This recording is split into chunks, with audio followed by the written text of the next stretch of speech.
Edakkulam AMUP സ്കൂളിന്റെ 86ാം വാർഷികാഘോഷവും യാത്രയപ്പ് സമ്മേളനവും സംഘടിപ്പിച്ചു. പഞ്ചായത്ത് അധ്യക്ഷൻ MP മുഹമ്മദ് കോയ പരിപാടി ഉദ്ഘാടനം ചെയ്തു.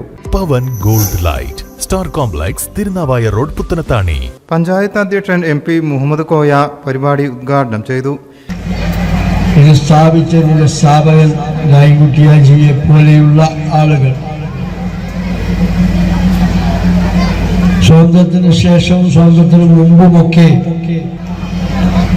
വിദ്യാഭ്യാസപരമായി പിന്നോക്കം നിൽക്കുന്ന ഒരു സമൂഹത്തിന് വേണ്ടി, വിദ്യാഭ്യാസപരമായി പിന്നോക്കം നിൽക്കുന്ന പ്രദേശങ്ങളിൽ നടത്തിയ ഇത്തരത്തിലുള്ള നിസ്വാർത്ഥമായ പ്രവർത്തനത്തിന്റെ ഫലമാണ് ഇന്ന് നമ്മുടെ പ്രദേശങ്ങളിലൊക്കെ കാണുന്ന വിദ്യാഭ്യാസത്തിന്റെ വലിയ ഒരു വളർച്ച കാണിക്കുന്നത്. മാനേജർ VP ഹുസൈൻ പതാക ഉയർത്തി. AK ഷെരീഫ് അധ്യക്ഷനായി. ശരത് ശങ്കർ മുഖ്യാതിഥിയായി.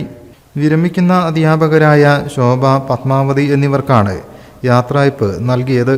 CP റഹ്മത്ത്, V റസീന, വഹാബു പാറമ്മൽ, ഫാത്തിമ ബക്കർ, മൊയ്തീൻകുട്ടി അവറാങ്കൽ, CC കുഞ്ഞു, VK അബൂബക്കർ മൗലവി, MK Muhammad Rafi, TP Rabiya, CK Sayyid ഗുരുക്കൾ, PK Anila, Rasheeda, Pradeep Ramanattukara, K Anilkumar, CP Sulaiman, CK Ameer തുടങ്ങിയവർ സംസാരിച്ചു.